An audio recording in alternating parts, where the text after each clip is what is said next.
Здравствуйте, свободные люди и все, кто ненавидит диктаторов. Сегодня я хочу с вами поделиться еще хорошими новостями.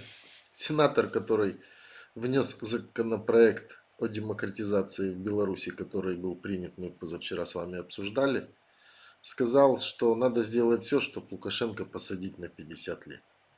Отчего взорвалась белорусская госпропаганда и сказала, что завтра доллару кирдык, его больше существовать не будет, и надо срочно избавляться от этой зеленой бумажки.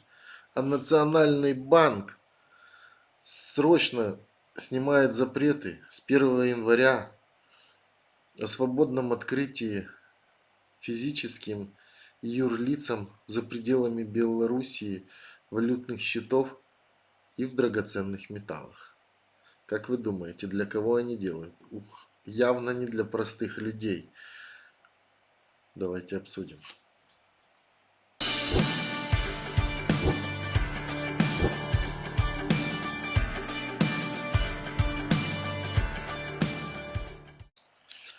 Ну что, хорошие люди, начнем по порядку. Спасибо за подсказку. Сенатор, который внес законопроект о демократизации в Беларусь, Крис Смит, вернее, не сенатор, конгрессмен, простите, очень круто выступил и сравнил диктатора Лу с президентом и бывшим диктатором Либерии, который получил 50 лет.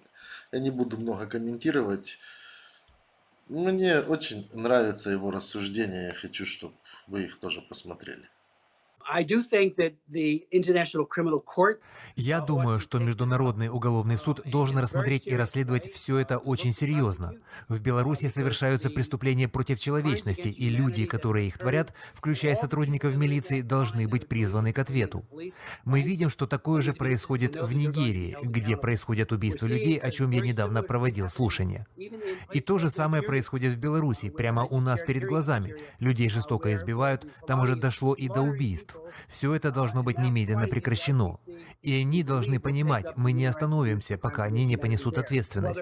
Вот как бывшего президента Либерии Чарльза Тейлора приговорили к 50 годам заключения в Сьерра-Леоне и посадили. Также нужно подходить и к Лукашенко, и людям, которые его окружают.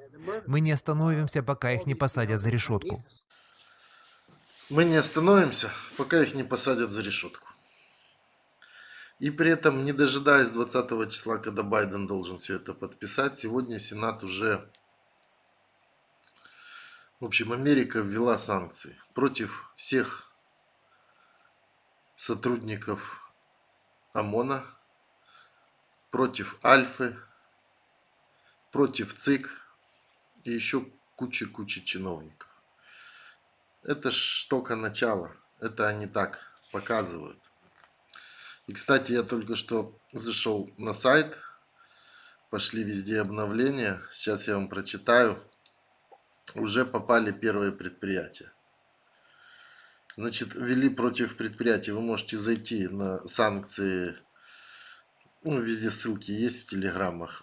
Значит, против предприятия Белнефтехим, Полоцк стекловолокно, Лакокраска, Белорусский нефтяной торговый дом, Нафтан, Гродно-Азот, Гродно-Химволокно, Белшина. Что это говорит? Это говорит о том, что это нежное последнее китайское предупреждение. Кто будет сотрудничать с этими предприятиями, получает $1 миллион штрафа или 20 лет тюрьмы. Пока Байден подпишет 20 января, просят всех очень сильно ускориться. Это не значит, что митинги надо прекращать. Это просто мир начинает плавно помогать, видя, что эти мирные революционные движения, пусть и во дворах, они продолжаются. От этого пропаганда сошла с ума. Она сегодня решила объявить войну доллару. Видно сразу, паника большая. Эксперты предрекают доллару забвение. Активное применение санкций правительством США серьезно подрывает ценность доллара как средство сбережения. С годами это приведет к сокращению использования американской валюты, полагают российские экономисты.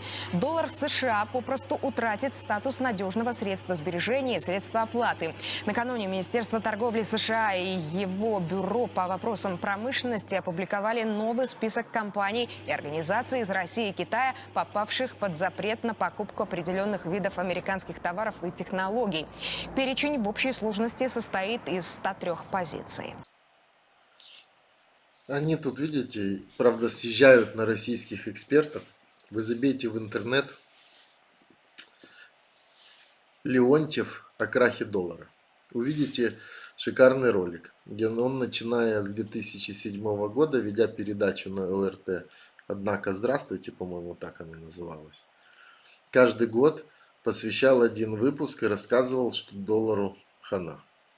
Начинал он, по-моему, вести и рассказывал, что доллару хана, когда курс был там 28 рублей или 29 за доллар, а закончил он его вести, когда курс уже был 65. Но по-прежнему каждый год доллару хана. Не знаю, классная новость. Больше всего мне нравится, что Нацбанк сделал. Вот для кого делается эта новость? Что с 1 января все упрощается, был неправильный закон, и теперь вы можете в свободном режиме за границей открывать счета в драгоценных металлах и в валюте.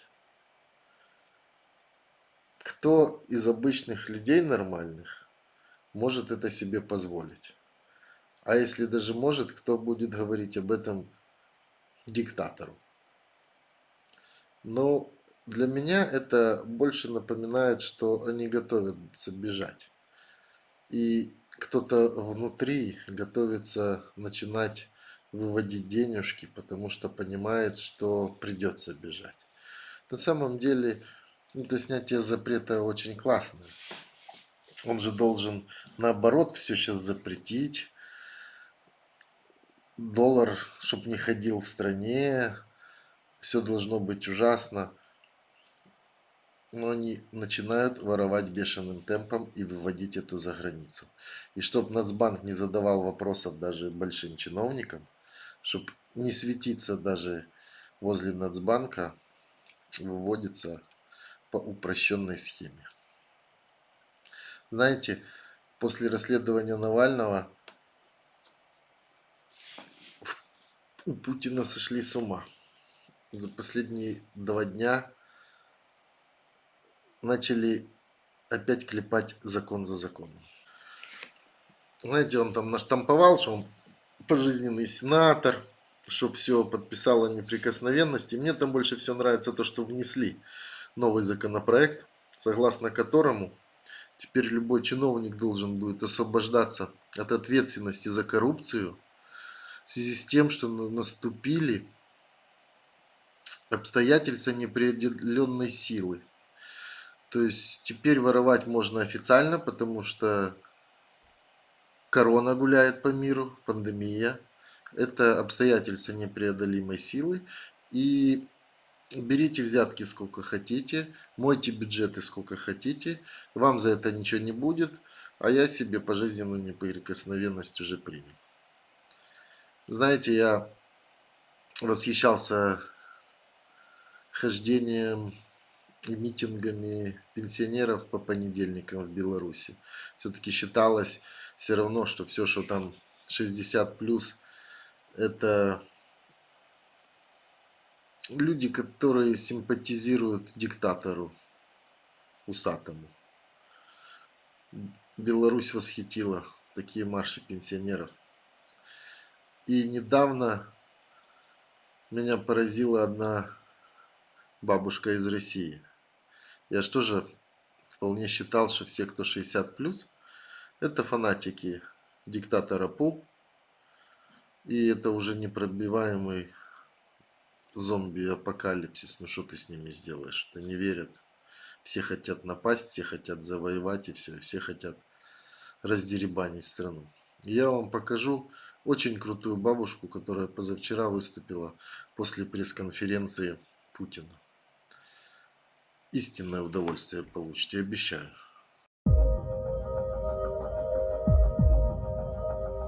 Фу, какая гадость была на этой встрече. Это надо было занимать эфир. Раб на галерах, он не годится для главнокомандующего. Бегает по каким-то границам, там лезет, туда-сюда лезет. Вот лично я поняла, что это уже политический мертвец. Оставьте Россию, уедьте. Мы разрушены не внешней войной, мы внутренними разрушены. Вот этими тварями внутренними разрушены. За эти 25 лет уже столько сырья, столько всего. Столько всего. И если бы не раб с галер правил бы, а правил бы настоящий бы какой-то бы этот руководитель, всего столько. И до сих пор как будто бы конец 50-х годов. Голодных детей, больных детей собирает по копейкам. Вы жируете, твари, вы какое имеете право? А тебя, Володин, тебя вообще надо в камеру закрыть и только пальмовым маслом кормить. Ты, Путин, вообще, ты первый преступник. Сидишь там, что мямлишь, бе-бе-бе, ме-ме-ме, бе-бе-бе, сидишь живой труп. Чем больше в наших странах будут старики понимать, что произошло на самом деле за последние 30 лет и как наши страны разворовали и продолжают разворовывать, тем быстрее всю эту погонь выгонят. И бежать будет некуда. Они против всего мира уже себя настроили, будут бороться до последнего. Но критический момент все равно обязательно наступит, и они должны будут сидеть в тюрьме. Потому что хороших людей больше. А вы же знаете, живе Беларусь, слава Украине, Россия без Путина, Алга Казахстан. Вчера просили добавить Вива Испания, добавляю. Большой привет, хорошего дня.